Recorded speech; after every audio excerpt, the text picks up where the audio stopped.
Hello super hero lovers, বং super update সিরিজের এক নতুন এপিসোড নিয়ে হাজির হলাম। এই সপ্তাহ বেশ কিছু আপডেট, নিউজ ও রুমার বেরিয়ে এসেছে, তো চলুন বেশি কথা না বাড়িয়ে শুরু করি আজকের এই নতুন ভিডিওটি।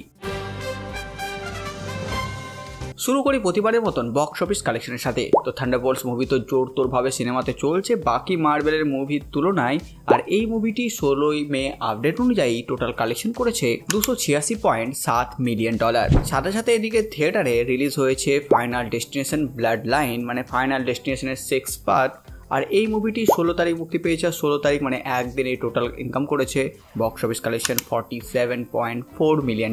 ওকে, তো এই ছিল বক্স অফিস কালেকশন। তো এবার চলে যাবো ডাইরেক্ট মার্বেলের আপডেটগুলোর কাছে। প্রথমে একটি রুমার যে মার্বেল স্টুডিও তাদের আপকামিং এক্সম্যান মুভির জন্য ডিরেক্টর হিসেবে থান্ডারবোল্টস মুভি ডিরেক্টরকে অ্যাপ্রোচ করেছে, আর তাই হতে পারে আগামী এক্সম্যান মুভি সেই ডাইরেক্ট করবে আর আবার একটি নতুন টিম তৈরি করে দর্শকদের উপহার দেবে। Next, Robert Downey Junior Mother's ডেতে একটি পোস্ট করে নিজের সোশ্যাল মিডিয়ায়, যেখানে সে তার স্ত্রী সুজান ডাউনিকে মেনশন করে যে সুজান দ্য স্টর্ম ডাউনি।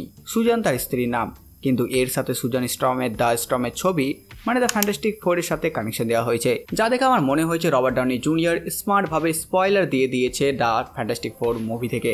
মানে হতে পারে তার ডক্টর ডুম চরিত্র আগামী ফ্যান্টাস্টিক ফোর মুভিতে থাকতে চলেছে, কিংবা হতে পারে এটা ডুমসডের কোনো স্পয়লার টাইপ কিছু একটা দিতে চলেছে সে, যেখানে ডুমসডেতে সুজান স্টর্মের সাথে তার একটা ভালো ব্যাক স্টোরি বা ভালো কাহিনী আমরা দেখতে পাবো। মানে একটা কোনো কাহিনী তো নিশ্চয়ই থাকবে তার সঙ্গে সুজান স্টর্মের।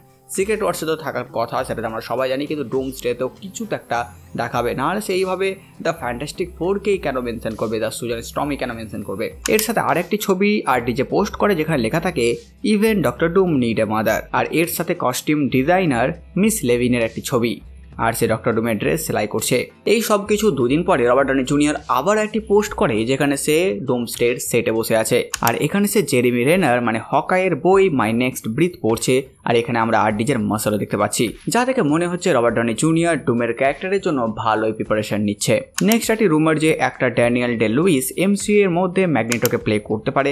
নেক্সট খবর যে আগামী ডেয়ারডেভিল বর্ন এগেইন সিজন 2-তে ক্রিশ্চিয়ান রেটার অফিশিয়ালি রিটার্ন করছে জেসিকা জোনসের ক্যারেক্টারে। প্রথমে পানিশার আর এবার জেসিকা জোনস। মানে সেই দিন দূরে নেই যখন আমরা এমসিইউ এর মধ্যে ডিফেন্ডার টিমকে দেখতে পাবো। এর সাথে এমসিইউ এর এক্সম্যান মুভি মানে এক্সম্যান রিবুটের ওয়ার্কিং টাইটেল রিভিল হয়ে গেছে, আর এর নাম হচ্ছে চ্যানেল। আসলে একটি চ্যানেল টানেলের শর্ট ফর্ম। এটি একটি বিশ্ববিখ্যাত রেল টানেল যেটা ইংল্যান্ড আর ফ্রান্সকে যুক্ত করেছে সমুদ্রের নিচ দিয়ে। আর এই চ্যানেল টানেল বা চ্যানেল নাম রাখার কারণ হচ্ছে যে মার্বেলের এক্সম্যান কমিক্সে এই চ্যানেলকে বহুবার দেখানো হয়েছে, আর সেখান থেকে এই নামটি নিয়ে এক্সম্যান মুভির ওয়ার্কিং টাইটেল দেওয়া হয়েছে। আর পরবর্তীতে এই নাম তো অবশ্যই চেঞ্জ হবে, সেটা তো আমরা সবাই জানি। চ্যানেল নাম দিয়ে তো কোনো মুভি রিলিজ করবেই না কেউ। পরবর্তী খবর Spiderman brand new day movie থেকে, যে ফার ফ্রম হোমের মতন মাল্টিপল লোকেশনে এ শুট হবে বলে শোনা যাচ্ছে। নেক্সট রুমার যে মার্বেল স্টুডিও চায় স্পাইডারম্যানকে তাদের অ্যাভেঞ্জার্স ডুমসডে মুভিতে রাখতে, কিন্তু এর জন্য সোনির সাথে ডিল এখনো সম্পূর্ণ হয়নি। কিন্তু কিছু সোর্স এটা বলছে যে স্পাইডারম্যান থাকবে তো বটেই ডুমসডেতে, কিন্তু তার স্ক্রিন টাইম অনেক কম হতে পারে যদি ডিল না হয়। নেক্সট রুমার অ্যাক্ট্রেস কিডবি হয়েল ও জয়ডি টার্নারকে অ্যাপ্রোচ করেছে এমসির আপকামিং রিবুট এক্সম্যান মুভিতে স্টর্মের রোলের জন্য। পরবর্তী খবর দ্য ফ্যান্টাস্টিক ফোর মুভি থেকে, যে এর টিকিট আগামী জুন মাসের 4 তারিখ থেকে সেল হতে শুরু করবে। নেক্সট রুমার যে আগামী ডুমসডে মুভিতে আরডিজে ডক্টর ডুম অ্যাভেঞ্জার্স আর ফ্যান্টাস্টিক ফোরদের ব্যবহার করবে এক্সম্যানদের বিরুদ্ধে লড়াইয়ের জন্য। সাথে সাথে এদিকে আয়নহার্টের ট্রেলারও মুক্তি পেয়েছে, আর আমি এতটাই ব্যস্ততার মধ্যে আছি যে আমি এটা ব্রেকডাউনও করতে পারছি না। সাথে সাথে আমার গ্রামের নেট নেই, তার কেটে গেছে, তাই এখন আমার গ্রামের নেট না থাকার কারণে আমি সেটা আপলোডও করতে পারছি না। সাথে সাথে এই যে ভিডিওটা আপনারা দেখছেন এটা আমি শনিবার দিন বানিয়ে রেখে দিয়েছি, কিন্তু আমার গ্রামের নেট না থাকায় এটা আমি সোমবার দিন অফিসে আসার পরে আপলোড করছি। তো সেরকমই আমি ব্রেকডাউন করার জন্য আমি নিজের কাজই করতে পারছি না। আমি ট্রেলারটা রিওয়াচ করবো তো গ্রামে গিয়ে আমি দেখতেও পাচ্ছি না। তো এই প্রবলেমের জন্য লেট হচ্ছে, তো অবশ্যই আসবে ব্রেকডাউন, তার জন্য একটু অপেক্ষা করুন। যতক্ষণ আসেনি ততক্ষণ আপনারা আমাকে জানান আপনাদের ট্রেলারটি কেমন লেগেছে। সার্চতে ট্রেলারের মুক্তির পর এই ট্রেলারে লাইকের থেকে ডিসলাইক বেশি এসে গেছে, আর তাছাড়া এই ট্রেলারে হুডকে আপনাদের কেমন লাগলো লিখতে ভুলবেন না। সাথে সাথে এর একটা অফিসিয়াল পোস্টারও বেরিয়ে এসেছে। নেক্সট ফ্যান্টাস্টিক ফোর এর ফাঙ্কো পপ এসেছে, যেখানে আমরা ক্যারেক্টারের ডিজাইন সহ ফ্র্যাঙ্কলিনকেও দেখতে পাচ্ছি। এছাড়া মুভি মেজর কিছু সিনের জন্য রিশুটিংয়েও গেছে। গত এপিসোডে আমি আপনাদের যেটা জানিয়েছিলাম সেটা নিয়ে মার্বেল এবার ডিসিশন নিয়েছে, তারা অতিরিক্ত প্রজেক্ট আর ডেলিভারি করবে না। তারা এবার থেকে বছরে বেশি 3টে মুভি আনবে আর 1 থেকে 2টো লাইভ অ্যাকশন সিরিজ আর 2টো অ্যানিমেশন সিরিজ, মানে তারা কোয়ালিটিতে ধ্যান দিচ্ছে। নেক্সট রুমার যে স্পাইডারম্যান ব্র্যান্ড নিউ ডে মুভিতে সারা স্নোককে দ্বিতীয় ভিলেনের জন্য কাস্ট করা হতে পারে, মানে মুভিতে 2টো ভিলেন থাকবে, একটা মেন ভিলেন আর একটা সেকেন্ডারি ভিলেন।